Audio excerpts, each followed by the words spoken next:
recording. Here we go. This will be recorded and will be put up on YouTube with a link that you can only go to it if you click on it. So welcome everyone. I hope everybody had a nice snow fun and holiday season. We're all back at it again. So we're going to start off tonight with our community briefings. And so we would like to turn it over to, are you starting, Cody? Sure, I can do that. I'm Cody Harris. I'm Community Communications and Outreach for Washington County Sheriff's Office. It's been a few weeks since I've done one of these, so don't mind us here. I do have one of our deputies, Deputy Paracella, is here with us if he wants to introduce himself and start us off with a safety tip. Can we all hear me okay? Yes. Yes, okay. Hello, Deputy Paracella. I'm not typically your CPO guy, but it's typically Deputy Orozco, but he's off today, so I am honored to fill in for him. It's nice to meet you guys. My normal CPO is just a little bit south of your guys' area in our 4.5/8 district, but I am familiar with the Aloha and South Aloha area as I do work at a good amount. So a couple things that I think Cody has, she'll probably touch on, but couple things that may not be on it that I always bring to the CPO meetings, especially during winter, is leaving your car on, turning your car on before you go to work and to let it warm up, and leaving it there while you go inside. There's always a good amount of stolen vehicles in this area, Portland area. We're pretty good about them over here, but still this area does have a good amount of stolen vehicles. If you're gonna start your vehicle and turn it on and leave it running to warm it up, make sure you have a separate key and lock it, or just be smart about it. Don't leave your window down, anything like that, because I know it might be in your driveway. You might have a long driveway, but people sneak up on it and they'll check it, unlock, and they'll just go. They got a key and everything. That being on that note, vehicle break-ins, we have a lot of unauthorized entry into motor vehicles is what the law is called. It's when someone gets in their vehicle. Not often do they break the window. More often than not, they will just go one by one down the street and they'll just start checking handles. You'll see them in the middle of the night. They'll just be looking in, check handles. Oh, there's one. They'll go in. They'll start rummaging through your stuff, steal your nice sunglasses, and whatever else is in it. Make sure you hide your stuff in your vehicle. Hide it somewhere where they're not going to find it. If you have something that's able to lock valuables in the vehicle, make sure you do that extra protection. And I think Cody has a brief on driving. I'll say that I think it was, luckily I didn't work New Year's Eve. That would have been a nightmare, but I'm thankful for the guys who did. However, I did work the night before and we had like 20 different crashes. Luckily, none that were serious injury or anything like that, but it was so icy and it was at that point where it was frozen, but you couldn't see the specific black ice. It was just, the road was just that thin layer of ice on the top, and you slide, you get on the gas a little bit or you take a turn and you'll just slide out, especially on 26, very dangerous, all the big freeways, Hillsborough Highway, what have you. Make sure that you're driving carefully if the weather permits it. Especially a lot of crashes. Cody, if I'm correct, this is a Grabhorn area, right? You guys are in that road Grabhorn. Okay, if you take Grabhorn south, there is a curve, a lot of you might know it, just south of Leonardo, south of Farmington, all that stuff. And it goes down a hill and then it takes a sharp left and there's and it just goes off into the steep embankment. We always get crashes there. So just make sure you're on Grabhorn. You're like, all right, Grabhorn, I'm gonna watch out for this curve, especially in winter. People just go around it nice and slow and they still slide off. So just be careful there. I think that's it for things off the top of my head. Cody? Yeah, I'll just add to that. Just keeping your lights on. It is the darkest time in our season for our hemisphere, so keeping those lights on all the time just as an extra layer of protection. Making sure everybody is fitted in car seats properly if you have car seats, or need extra devices for your cars to make sure people are buckled in properly. If there is ice again, just taking that extra time, plan extra time into the day. But the other thing is, it's also, everything's melting. So looking out for that high water, you may not know how high that water actually is. So if your best bet and your safest bet is to stop and go around and not go through the water, it's something we see every year. And I did put in the chat, you guys, for everybody, the link to where we get all of our information information about winter weather driving. In addition to that, if you have not signed up for the new public alerts for the county, we are now on the statewide system. You do have to re-sign up because the red alerts we had before, not everything came over. And so definitely go to that link and sign up, because if any of you are aware, I think I got 5 alerts over those 4 days, making sure. So they do tell us about storm systems. But the other thing you can do is follow any of the major county pages, as well as Washington County Sheriff's Office. We will post, for example, the fact that Grabhorn, 170th, those areas were on required traction tires, and you can get ticketed. Now, it's not something, we're going to work on safety, of course, is going to be the first primary thing that we're going to focus on there, trying to get people to turn around and not even use those routes. In addition to that, I do want to share with you guys another link here. If you remember, a couple months ago in early fall, there was a few incidences with some strangers approaching younger students in the Champions 2 Park, and I know we talked about it here. And since then, we have worked on making sure we have the most updated stranger awareness flyer for our community members, a way, kind of a worksheet to work through with the young adults or students or kids in your life, to go through and talk about who is a safe stranger, who is not, what's a safe place to go to, how do you call 911. That's another great thing to do too, because a lot of younger kids don't necessarily know to hit that green button on our cell phones to send it. They may know 911, but they can't figure out how to get through. So just knowing the ways, thankfully, in the couple incidences that occurred, those youth knew exactly what to do, and actually had some pretty great descriptions too to help out in searching those out. I have not heard the latest on whether or not they actually tracked down the individuals, and I'll work on that with our lieutenant and who has actually joined us as well. But just to wrap it up, thank you, everybody. The snow is going to probably come back at some point in time, if not the ice. This is just the beginning of winter for us, so play it safe out there. And I'll share the map briefly. If anybody has any questions, please let me know, but please do remember the map is calls for service.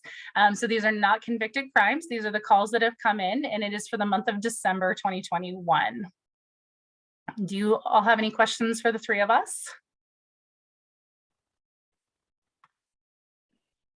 I just want to make a note really quick that if you are calling in on a telephone and you want to raise your hand, you just need to push *9, and then you can raise your hand and we can allow you to talk.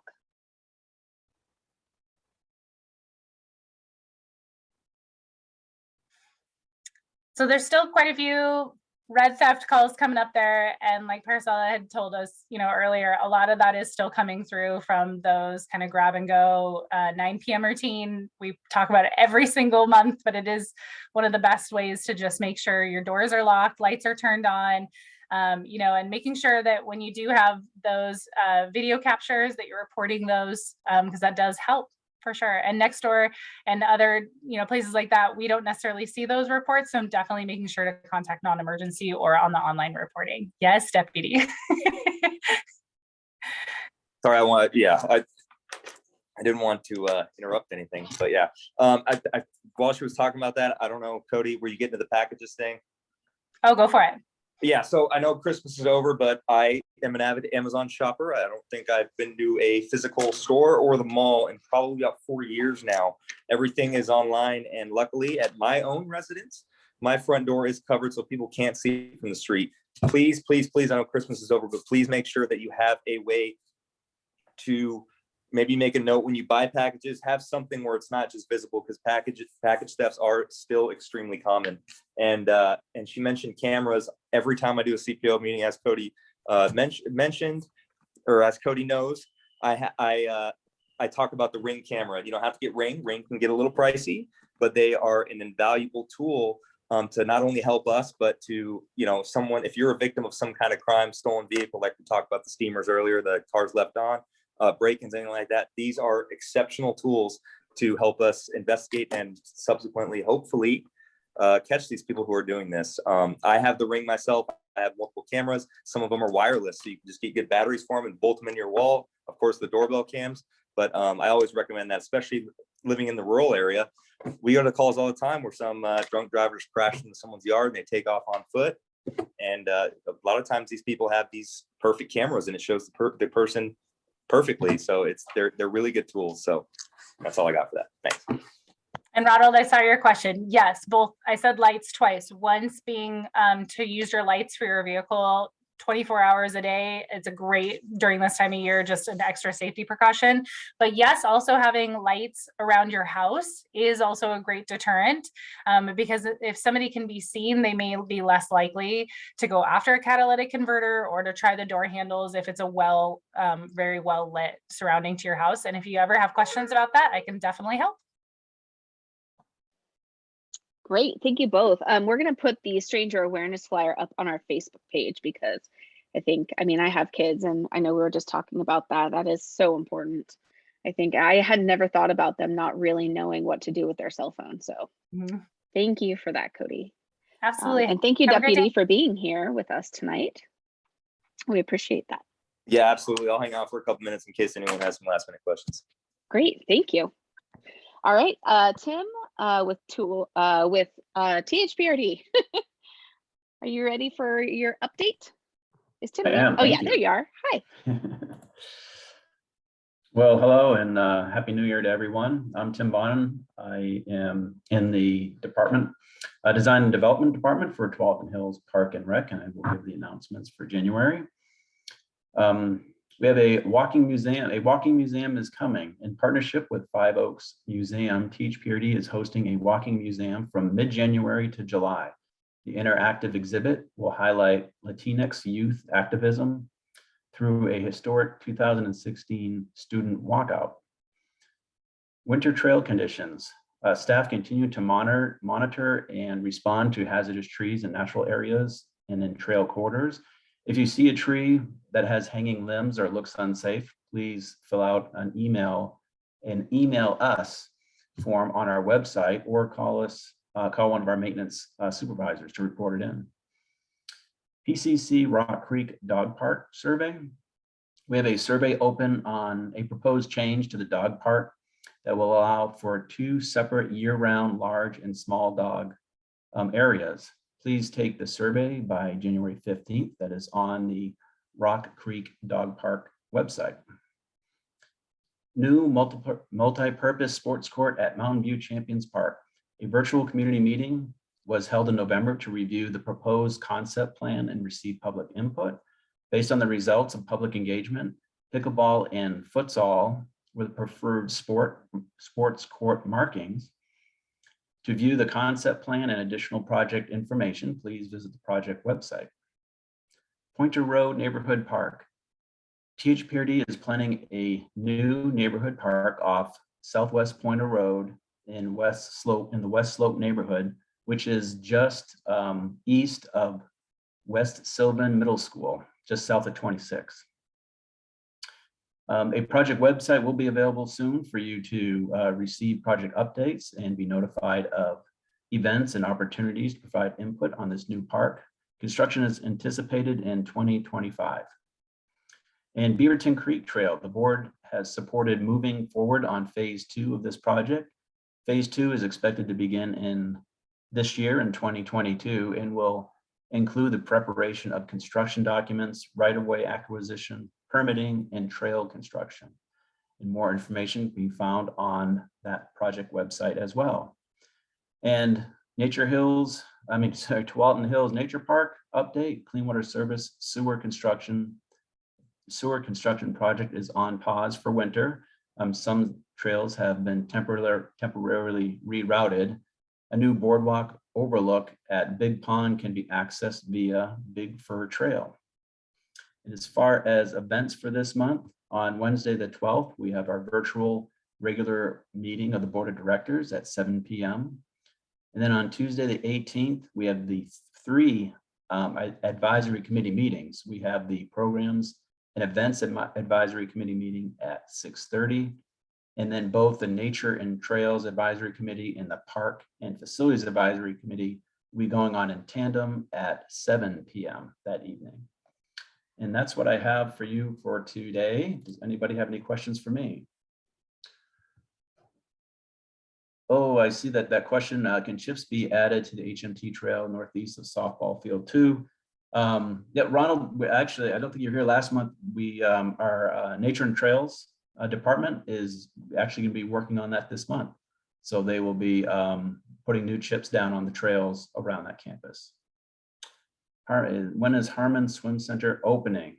We don't have a date yet. We have Beaverton Swim Center open, and hopefully the Conestoga Rec and Aquatic Center, the pool remodel that's going on right now, which I'm overseeing, will be open soon, maybe by March.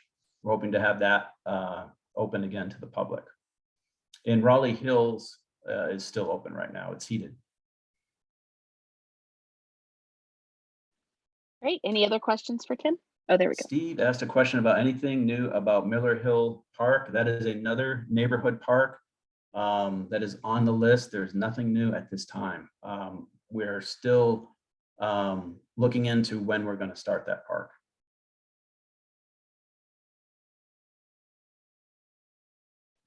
Great. Thank you so much, Tim. Really appreciate it. Sure. As Thank you always, for having me. Lots of exciting things going on. So really appreciate that. Thank you. All right, so we are going to move into our featured presentation. Justin and Andrew, you're both here, right? Yes. Fantastic. From Tualatin Valley Water District are here to share with us about the project that they are in the midst of. So go right ahead. Awesome. Becky, can you confirm you can see the screen? I can. Looks great. Thanks. Awesome. So thanks so much for having us. And thanks again to CPO 6 for letting us submit a video in October for our update back then. My name is Justin Dyke with Tualatin Valley Water District, and we're going to talk about 209th and Farmington. At that intersection, we've got a project that's been going on, as well as some work on Grabhorn Road that you all have probably seen lately. And with that, before we get started on the slides, I just want to kind of set the stage a bit. We're going to talk at a high level about this project, and as we work through the slides, we're going to narrow down the focus. So we'll start real high up because a lot of things have changed about this project since I last came to CPO 6. I think it would have been last fall or summer, even before then. So we'll do a bit of a refresher, and that way we'll bring everyone up to speed on where we're at right now. So a lot of these slides you'll see on the left side, there's a graphic rendering. It's a high quality 3D rendering, so it's as good as we can get of what the project will look like. And this is going to be just a brief kind of overview of what we're doing. So we're going to be developing a previously unused lot to become a water operations building. Previously, I think this spot was supposed to be a quickie mart at some point or some kind of plaid pantry. And prior to that had been a gas station, I believe, and it's much more distant past. We'll be looking to build a single story brick building that will enclose water system equipment inside of it. It'll be a similar size to a single family home, roughly, and it will have on-site stormwater detention as well as a lot of landscaping improvements around the property. We'll also be installing security fencing surrounding this site and the stormwater pond as well. So this property itself is at the northeast corner of 209th and Farmington at the intersection, if you're looking from a bird's eye view. And it's in the southwest corner. Now that's a lot of directionals. I like to think of it as we're kind of diagonally across the street from the Jenkins estate.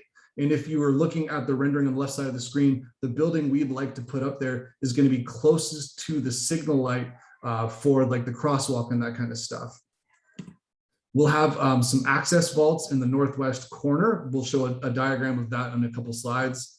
And one of the reasons we're really interested and we're pursuing this project is because it has connections for the water system that greatly increase our resiliency and our flexibility for serving water to a larger part of our district. This project, once completed, will be an integration point for our Willamette water supply system, as well as it will have a transmission connection to the Joint Water Commission system, which is the Barney Reservoir and Hag Lake source that's owned by TVWD, City of Hillsborough, City of Beaverton, City of Forest Grove. So it integrates a lot of our water source supplies into our district a lot better. And as well, it's a direct connection to our Grabhorn Reservoir, which is a really important reservoir for what we call our 385 pressure zone, which is essentially the lower end of Cooper Mountain out into the valley floor of the Aloha area. And with this project, we've got some 24-inch and 16-inch diameter transmission mains that are required for it. So this is much more of a transmission-focused project, not nearly a project that's focused on residential distribution to the houses we serve. So we've got a little bwilbit more of an aerial view this time as we continue on about the project. So the main thing we're doing here is receiving water from the Willamette water supply system. That's the number one priority for this project. It will be one of 3 eventual connection points when the Willamette water supply system is online. It'll be one of 3 points where water will enter the TVWD service territory. And when that water comes in, this is the site for this location that provides that flow control via several operating modes and pressure regulating valves. Essentially, it will dictate through our water operators how much water comes into the system, when, and having that control to make sure we meet customer demands for water as they fluctuate day to day, season to season, and year to year. And this will also be the point where we will fluoridate incoming water to this part of the TVWD system. It's about an $8 million investment, and this project is specifically funded just through regular water bills. So I wanted to point that out because a lot of folks sometimes think, I pay my water bill every other month. I wonder what is going on with that money. What do you do with it? Well, this is a prime example. This project is not receiving any special grant funding or anything else. This is purely a water bills revenue project. So Emery & Sons is our contractor. They've been hired to build and commission the site. They also built our Grabhorn Reservoir that was completed in 2019. I'm joined tonight by our Senior Project Manager, Andrew Barrett. Andrew also was the project manager for Grabhorn. So this is kind of bringing the old band back together, so to speak. And now that we're really getting serious about the construction effort at 209th and Farmington, we will be continuing a lot of our public outreach. So we've got the virtual community meeting. We will have another one that we will host in the middle of January. We'll be promoting that here soon. We'll be at CPO 6 as many times as you will welcome us. We do have a virtual open house, and we will be sending out a lot more project update emails. So a quick meet the team from right to left. Andrew's with us tonight. He's the senior project manager, and this project is one of his babies right now. In the middle there is Jeff Tuck. Jeff is our project inspector. If you frequent the area, you will see him around quite a lot, and I am there on the right. And behind the scenes, from left to right again, we've got Aaron Attia. He's with Emery & Sons. He's the senior project manager. He'll also be out there quite a lot. And Jesse and Peter from Keller Associates were our design engineers that really helped bring this project from an idea into something that we can turn into reality. So this is a pretty straightforward slide. This is what it looked like up until we started doing brush clearing and everything. And this also gives you an idea of where exactly we're talking about. That narrow kind of slice between the condo complex there and Farmington Road is where we're at. And this is the larger overhead of what the project will look like when it's completed. Obviously, we've got our operations building there kind of close to the intersection. We've got a driveway behind it. Those driveways are right turn in off of Farmington only, right turn out onto 209th only for traffic control. And in the red highlighted areas, I've got a few things that the regular person might not notice. So on the left side, we've got the Willamette water supply access vaults. I kind of refer to those as some glorified cellar doors that you can open up, and you will see down underneath there is access to the piping as it enters the site. Those are important for maintenance, inspections, and for any type of ongoing repairs. And then moving towards the right side of the screen, we've got the stormwater detention ponds that will be responsible for managing that stormwater flow into Clean Water Services storm system. And as well, way hidden back there is the public sidewalk from Farmington Road to the condo complex to the north. I know it's definitely hidden in the rendering there. So we talked a lot about the site. It's not exactly the most groundbreaking type of thing ever, but it's really what's on the inside that matters to us. So I'll turn this part over to Andrew and take it away, my friend. All right, thanks, Justin. So inside the building that's out there, we have piping. It's roughly 50 feet of piping or so that's actually going to pop up inside of the building. And if you look at the picture, you can see there's a pressure reducing valve. They're the dark blue valves.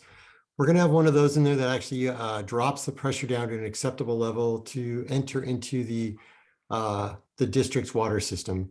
It's one 16-inch valve. We're also going to have SCADA controls, and that will allow us to control the water system as the demand goes up and down. We can make adjustments to keep water flowing correctly through the district system. most of you know this, or maybe you don't. The district has fluoride injected into its water system. So this site will actually have some pumps that takes sodium fluoride, dissolves, it gets dissolved in tanks, and those pumps take and actually inject it a very specific amount into the water system for distribution. So when it gets injected in, what happens is that it gets tested further downstream to ensure that we are hitting appropriate levels of fluoride saturation. So Justin, I'm gonna turn it back over to you for the next slide. Absolutely. And any questions about that stuff, we will let Andrew handle that. That is the very advanced engineering that he's really good at. So the offsite water mains is frankly what everyone's been living through lately. And we'll do a quick update on that portion of the project.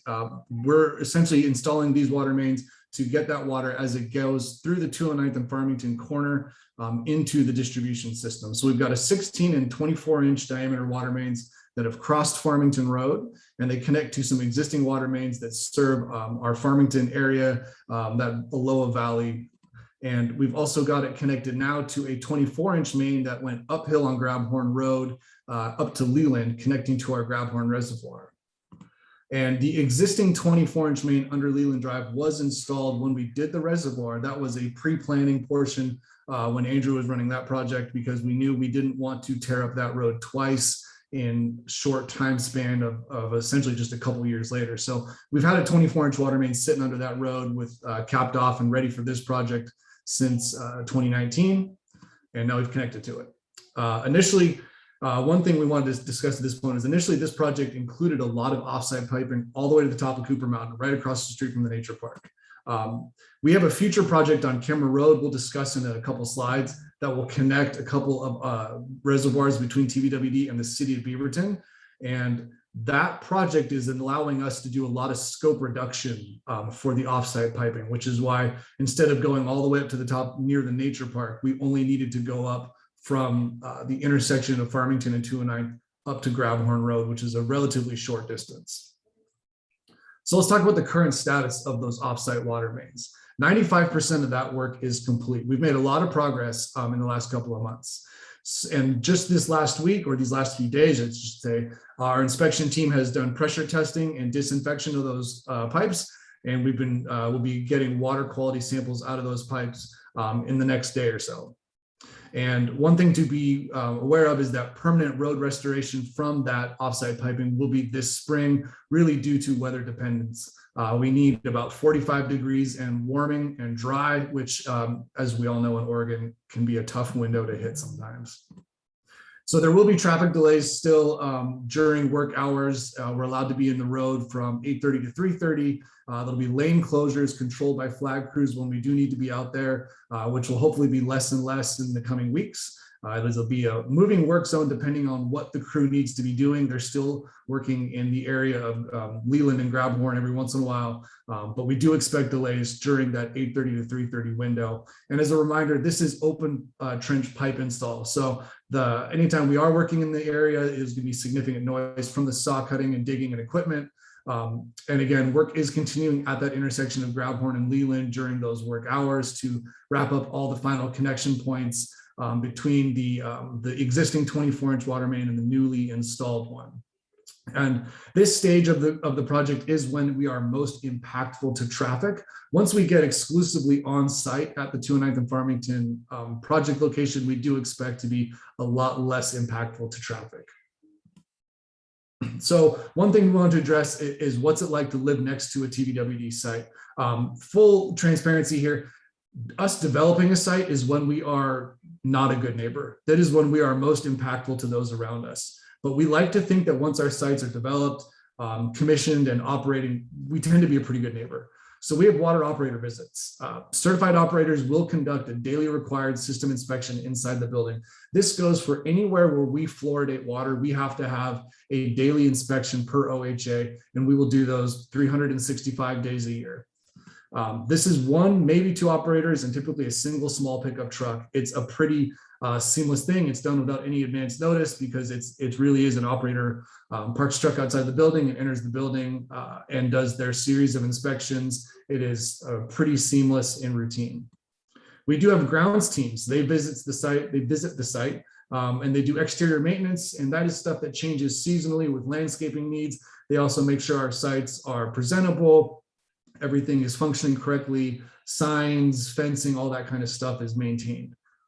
So we estimate this would be a weekly or so visit in the summer and fall when landscaping needs are at their highest, and about monthly during the spring and winter. These are small teams, 2-3 people, or often individuals, usually in a small pickup truck or maybe a small dump truck if we're bringing out bark chips and that kind of stuff just to distribute around the site. We do get deliveries for materials, typically quarterly or so, which is why you'll see in a lot of these renderings, we've got a box truck identified there on the driveway.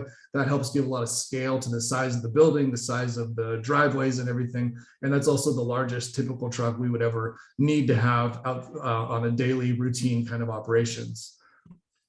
And one thing to point out is that TVWD staff may occasionally use the parking lot just as a place to get off the road. I'm sure our friends in law enforcement with the sheriff can identify that sometimes to do reports and fill out paperwork, you just need to find a safe place to park. And occasionally our staff need to use our sites like this to do that.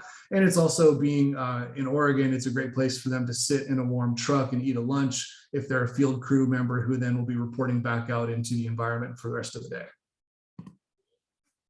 So schedule, I'm sure that's what everyone's been waiting to learn more about.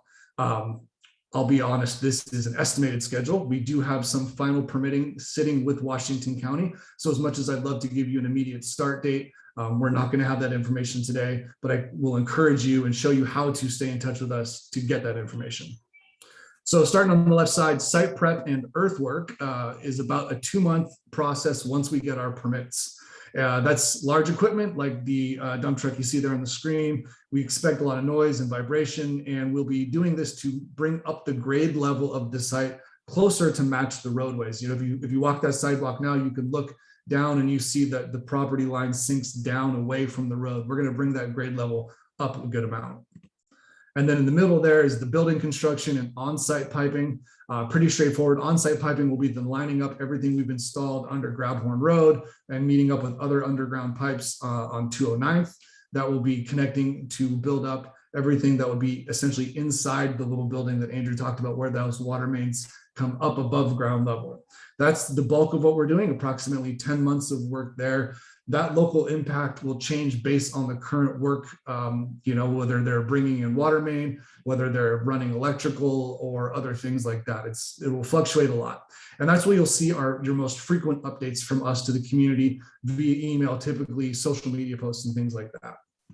And then moving to the right side, final punch list and commissioning. This is about a 3-month process. A lot of that also includes operator training. So we will get all of our operators familiarized with the site. That way, when we take ownership of it, they are ready to go and put it into use properly.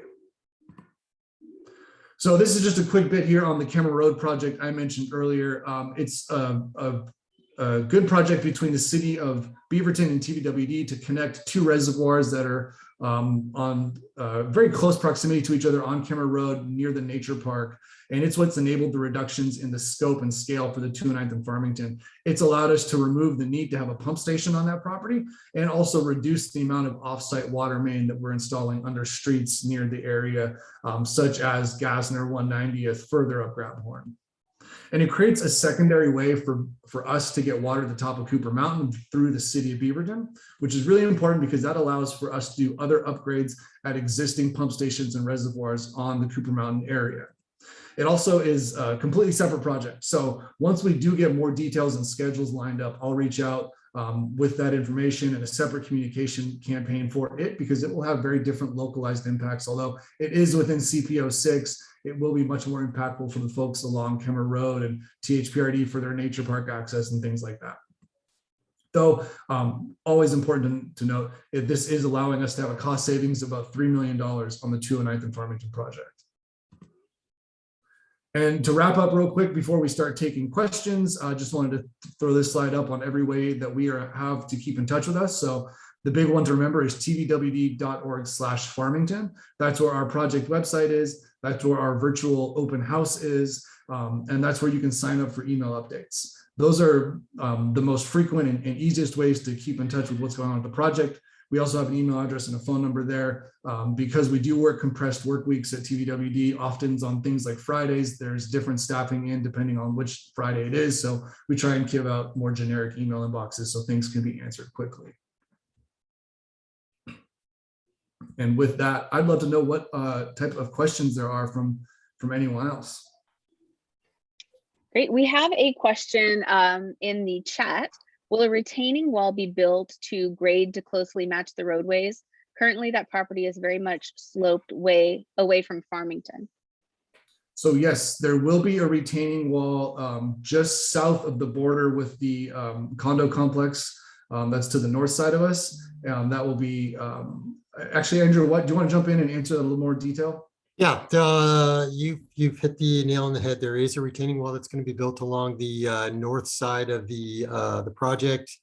It essentially is not going to be quite as tall as the roadway along Farmington. So if you look at the sidewalk, I'd have to pull up the plans. There's actually quite a bit of grade drop across the site running along Farmington.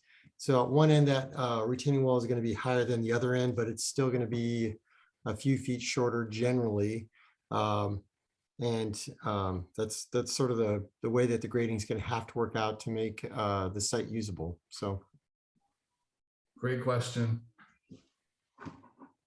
And thank you, Becky, for putting the link in the chat there. Mm-hmm. Sure. Any other questions? Awesome. And just one thing to clarify on the email updates, if you're a TVWD customer and you receive your bill electronically, you are automatically dropped into the email group to receive updates. But we really encourage anyone who's curious, if you haven't received an update, if you didn't get an email promoting attendance at this event tonight, and you're here, please go to tvwd.org/Farmington and sign up for those email updates, or email us at outreach@tvwd.org and we will add you to the list. That's a really great way, especially as we get into like peak construction phases where we're looking at things like if we need to have, for example, an early morning start on a hot day to get some progress done before the crew gets dispatched early. Those are where we make announcements like that. So we really encourage that email access. And from Steve, water bills seem to be going up. Is this due to this project? Not directly due to only this project, Steve. As far as water bills going up, that's a driver mostly from the Willamette Water Supply System or the Willamette Water Supply Project. That is the single largest capital expense as we develop and install a brand new source to feed the district. And that's really the driver of what a lot of that investment is. This project is related to it because it's where we'll be bringing in that water from the Willamette system into the district. But the capital investment required to build the Willamette water supply is the main driver of our water rates right now.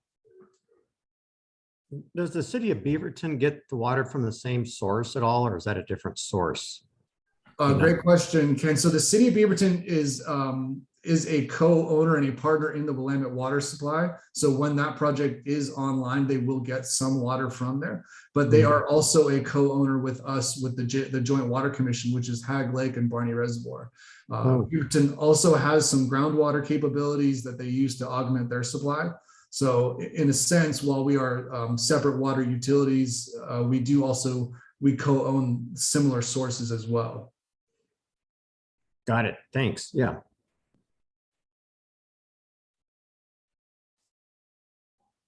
All right. Well, I will stick around for the rest of the meeting in case there's any other questions that come up. And we'll just do a quick shameless plug. January 19th, we will have our next public outreach meeting for this project. It'll be at noon. I'll be promoting it via email and on the project website, but to be really clear, it will be the same slides. So if you have more questions, or you just want to hear from Andrew and I again with our bosses on the phone, it might be more interesting, but it will be the same slides and a very similar presentation. Great. I just want to say fantastic presentation. Thank you so much for that. I'm kind of a public works nerd and I really enjoyed that. So thank you. Awesome. Yeah. And if anybody has any questions that you think of, just put them in the chat or raise your hand and we can get back to Andrew on that. So great. Thank you, both of you. That was amazing. All right, so we're going to move on to some local or more information. I'm going to share my screen here in just a second. Hang on just one second, technical difficulties. All right. So we've been talking a lot lately about the Cooper Mountain Community Plan, and I'm not going to go into it in depth right now. We do have Fran, I know that you're here now, and a panelist. So if you want to jump in after I'm done showing this slide, feel free if you have anything to add. We would greatly appreciate that. So, oops, hang on, more technical difficulties. Here we go. Oh, there we go. All right. So if you click on this this link, and I'll put that in the chat actually in just a second, it will take you to the Cooper Mountain Community Plan. And this is just very briefly detailing what is happening with that. And so we just wanted to note that in January, which is this month, there will be a city council meeting discussing this. And then, so there are some other meetings and listening sessions coming up that we think that it's very important that people keep, be aware of so that you can participate if this is something that interests you, because there's a lot going on Cooper Mountain, and we really need to stay on top of that. So I will put the link in here. There we go. And you can click on that and it'll give you just a ton of information on that. Fran, is there anything that you would like to say about this?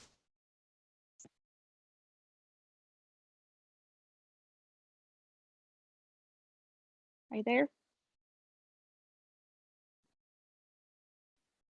Oh, I don't see there. Fran. Oh, there you are. Can you hear me? Yes, Okay. I hear you. Oh, all right. If you want to see me, here I am. Yeah, I'm in my t-shirt, my short sleeve in the sun. But the challenge to our participants here, does everybody know who's on the Cooper Mountain Community Action Committee? So there's a committee of about 12 people that represent all of CPO 6 and all the thousands of residents.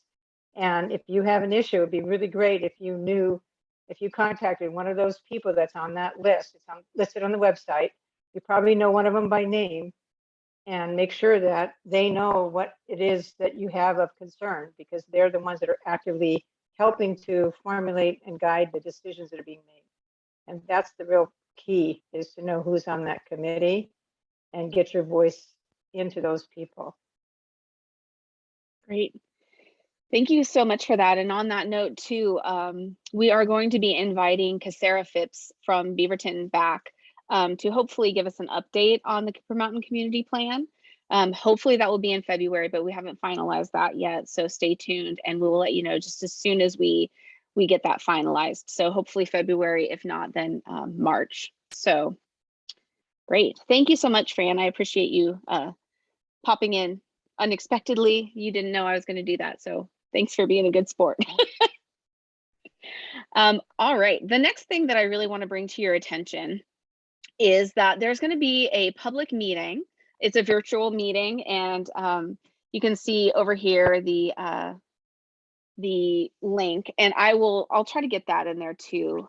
I'll need to go back and copy and paste it. But anyway, they are looking at developing a 7-story elevator serviced apartment building that will consist of 36 studios, 151 bedrooms, and 114 2-bedrooms. And they are looking at 3140 Southwest 209th Avenue in Beaverton. So if that is something that is of interest to you, there will be a virtual meeting on Wednesday, January 19th at 6 p.m. And the information is right over here. And I'm gonna go ahead and copy and paste that, and I'll put that up in just a second. But the other thing is that our next meeting is coming up February 3rd, 7 p.m. And as I mentioned, we would like to have Casara come and speak to us again and update us. As always, please, if you have anybody that you would like to hear from, any projects or anything that is going on in our community that interests you, feel free to email us at cpo6leaders@gmail.com. We are always looking for, information on what your interests are so that we can help that along and answer any questions that you might have about what is going on in our community. So on that note, I'm going to stop sharing. And does anybody out there have any questions? Go back one slide so we can copy the link. Okay, yes. Jennifer, was that the one, the first one on the community plan? I think you About the posted apartment complex. Yeah, let me go in and I'll actually post that. So let me look at that real quick and I'll get it posted in the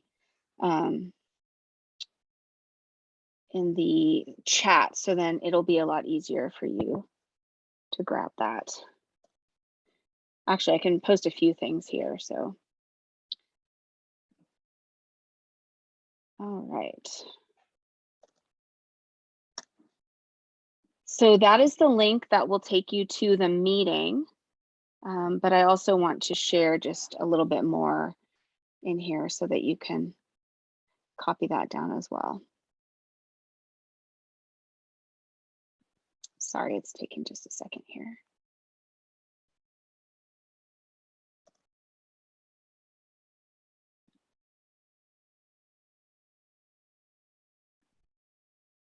All right, I appreciate your patience. I'm not the best technically. So one more copy paste, I think.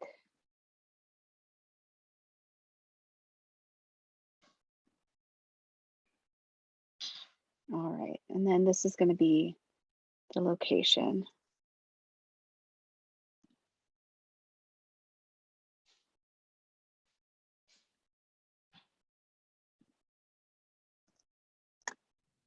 So that's the location where they're planning on building This is that. Joy.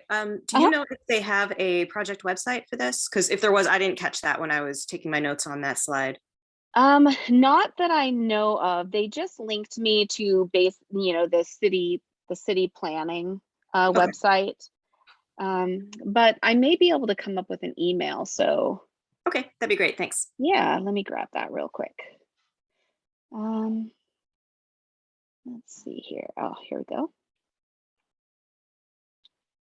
So this is, here we go. Mark Dane Planning.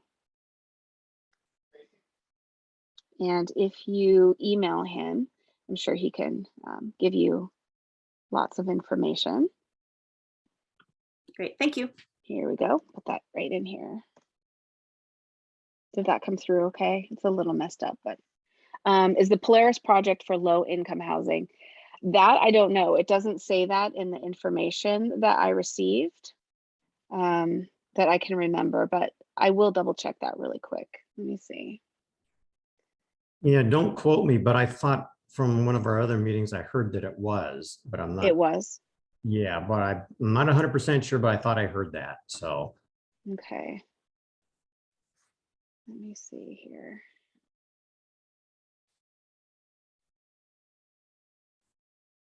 I'm looking to see if there was any other.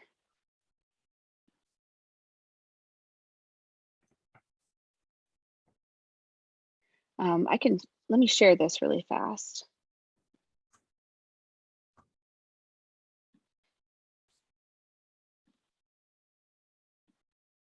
All right, so this is a sketch of what this is going to look like here.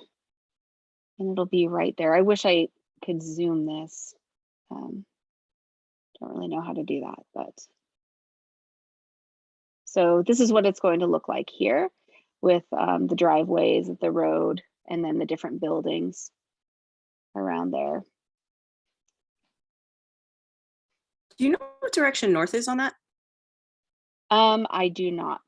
I'm just, because I know that's really close to TV highway. I'm just wondering, is that on the bottom? Is it like north is up on this or is it reversed? It's a little small to read. Yeah, I would assume that it's up, Mhm. but I'm not totally sure. Let me stop sharing again. And I appreciate everybody's patience.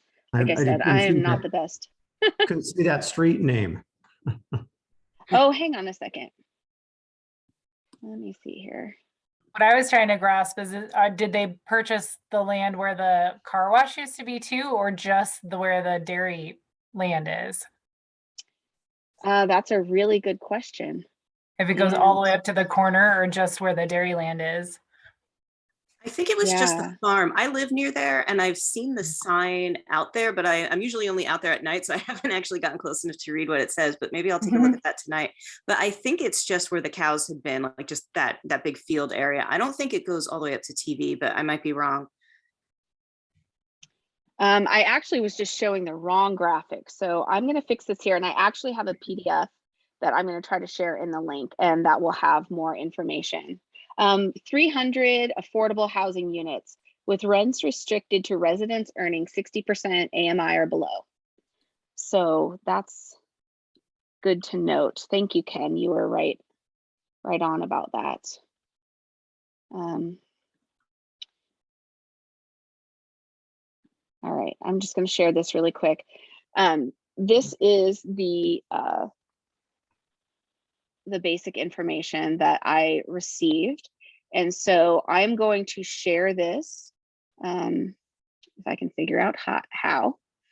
And while I'm doing that, you can all just kind of, let's see. I'll leave it that. Let me know if you want me to scroll down farther while I'm working on sharing this PDF.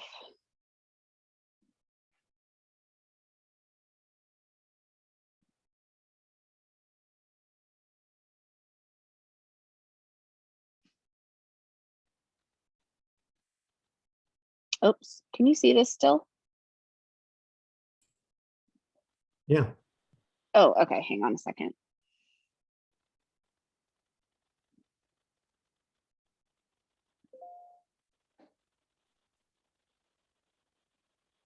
Becky, asking as a resident, and Ken too, Yes. something to note there. I wonder if it'll have to include the sidewalk improvement, because there's no sidewalk on that back road there going towards Safeway on Alexander Mm-hmm.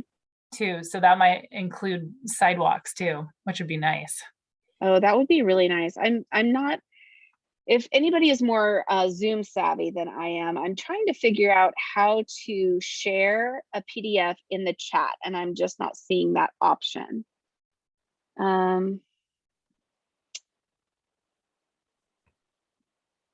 you trying to share the entire document or just a page of it? It's only a one-page letter. So, but I downloaded it as a PDF. So I was hoping to Yeah, share that. I don't think you can post. Becky, if you could send it to me by email right now, maybe I can do that in the background while we continue the meeting, and maybe I can do something so we can multi-process. All right, that sounds great. I can do that. Yeah, the only way I know to do it is to take it to Google and turn it to a bit.ly link and then share the link. Okay. All right. I'm glad it wasn't just me, because I was thinking, oh, I don't know how to do this. All right. So Fran, I'm going to forward this to you. In the meantime, is there anyone out there who has any further questions about anything? And maybe while I'm doing this, Ken, if there are any questions that pop up, maybe you can address that really quick. Well, I was just going to mention real quick to Fran, jumping back to that Cooper Mountain committee. I don't believe, since Sam has moved, I don't believe anyone on that committee actually lives on Cooper Mountain anymore. So that would be a topic that I'm going to address when we get Cassandra to come to our next meeting. Okay. So my other part of my background stuff here, let me go check on the current committee list. I know that Atsuko, is Atsuko participant tonight? She was originally on that committee, and she should be, and she's a big advocate for retaining existing significant natural resources. I know that for sure. So if she's a participant here. Maybe she might chime into the chat, and I'll go look up the list of people. I know that Ray Eck was also on it at one time. So let me go double check who the current list is, and I'll address Sure, Becky's yeah, thing it's like first, and then the one of- CAC. It's like 1 or 2 people out of 12, right? So, And maybe that's what we should do, is give a very good point, Ken, background on who are developers, who are agency planners, who are actual residents of the mountain, or right. CPO 6 in general, because certainly there are areas outside of like Reedville and Aloha area that are also very much impacted about what happens on top of the mountain. Let's see, have to open it on your screen and then share your screen. Okay, yeah, I'm gonna try that. I'm gonna try something else here. I don't think this, nope, that's not gonna work. This probably is not gonna work, but somebody let me know if you can get that file to open.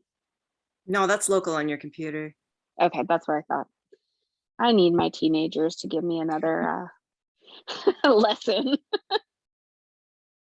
Well, you could post it on our group Facebook page. Yeah, you could put PDFs on Facebook.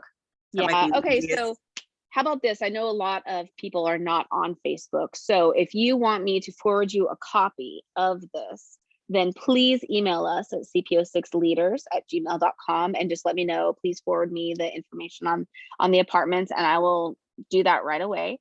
And then you can look at that. And for now, what I'm going to do is just, yeah, I'll just share it and we can maybe go through it together. So let me get that. Yeah, there's 2 Facebook pages that we have. One of them is the normal Facebook page. I think you can post links on that, but the other is the group Facebook page, and there's no real criteria to get on it. But that group we can post actual files and stuff like that. So we'll post it on both pages.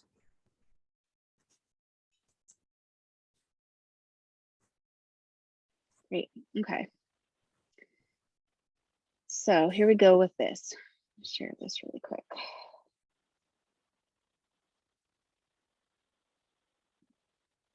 Thank you for those of us who are still with us. Okay, let's go through it the old-fashioned slow way. All right. So the Inland Group is currently under contract to purchase 3.01 acres of land located at 3140 Southwest 209th Avenue. The Inland Group specializes in high-density residential development and construction across the Western and Central United States. Let's see. Yeah, we already covered the 7-story elevator service department building.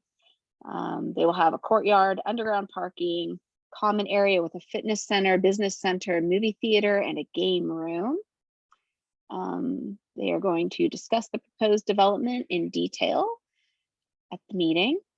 Let's see.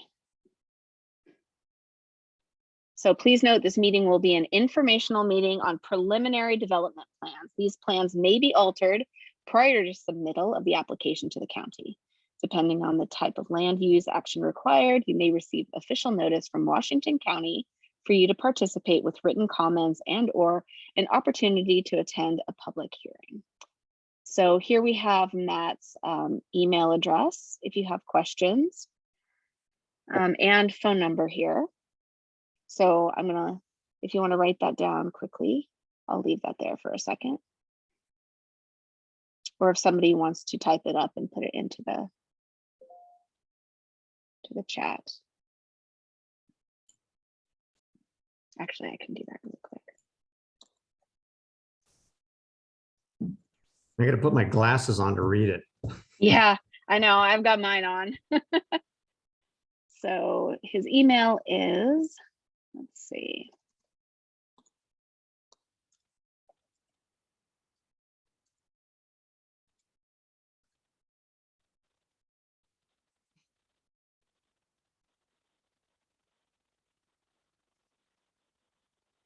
All right, so there's his contact information. All right. So this is information about the neighborhood review meeting. And this is just a link to this just took me to the Washington County Community Plans site. So it may be listed on there. The goal of a neighborhood meeting is to inform and encourage citizen involvement early in the development process so that the resultant development application may be more responsive to neighborhood concerns. How many CPO6 board members are on our meeting tonight? Oh, that is a very good question. So there's me, I'm Becky Mornishi, and I am the president. We have Ken Seymour, who is vice president. We have Joy Kovac, who is our secretary. And that's all of us, actually. And if anybody would love to be on our board, you are more than welcome to email us, because that would be fantastic. Thank you, Jennifer. I appreciate that. Interested in what Intel thinks about this idea, as it will be so close to the Aloha Intel campus. That's a really good question. I'm assuming, you know, that they will have hopefully a representative at that meeting. Let's see. All right, well, I'm going to scroll down to the good stuff here. So this is what the process looks like. Their pre-application conference, and then they move to the second step, which is the neighborhood meeting. Oh, great. Thank you, Justin. That was fantastic. Thank you. Fran, go ahead. I just put this document on my shared drive. I don't have the physical letter, but I have the attachment. I don't know if you need the letter too, but I just posted it. I thought I did it in the chat. I'm sorry, I don't have the Ivly short version of it, but hopefully somebody can try it out. Maybe Ken, you could click on it and see if you can get access. I want to make sure everybody could get access to it, but then that's my way of sharing. Not as perfect, but yeah, thank you for doing that. I really appreciate it. All right, and down here is actually the map. So this is some pretty good information right here. So here's TV Highway. This must be 209th. Yep, and Alexander right here.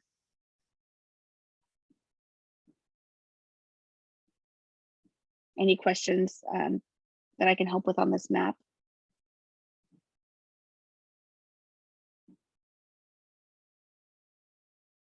Okay. And then this, I think, is just more, you know, of an example of what they're planning on building. It's so hard to see. I wonder if I can make it bigger somehow. I don't think so. There's a wetland at the edge of their, oh, there is. That's interesting. Thank you for that, Lee. All right, on that note, we are a little bit over time. So we're gonna go ahead and wrap up. But if anybody has any questions or comments or anything they would like to share, you are more than welcome. Just raise your hand and or type it in the chat. I'm gonna go ahead and stop the share so I can see everyone. All right. Thanks, Cody. Great. Thank you, Steve. I wish I was better with the technology stuff, but you're all very patient and kind, so thank you for that. Great. Anything else? All right. So once again, going to try to get Casara here to talk about the Cooper Mountain Plan. We're especially interested in one of the things that we've been chatting about is 175th, how it was a snow zone. But there were a lot of other roads going up and over Cooper Mountain that were equally as dangerous. And so that's something that we're going to be looking into as well. Who should we chat with about trash recycling collection and Ridwell in Washington County? That's a really good question. If you have specific questions, go ahead and email us, and Ken and I can look into that. Do other people have I know I have waste management. So, oh, the trash and Ridwell thing. That is where, for those who don't know, the county is trying to stop Ridwell from operating in the county so that they can provide those services. I believe that is what is happening. And so I do have a plan to look into that more. And so go ahead and email me and we can chat. We can chat more about that and get more information on that. Anybody who's interested.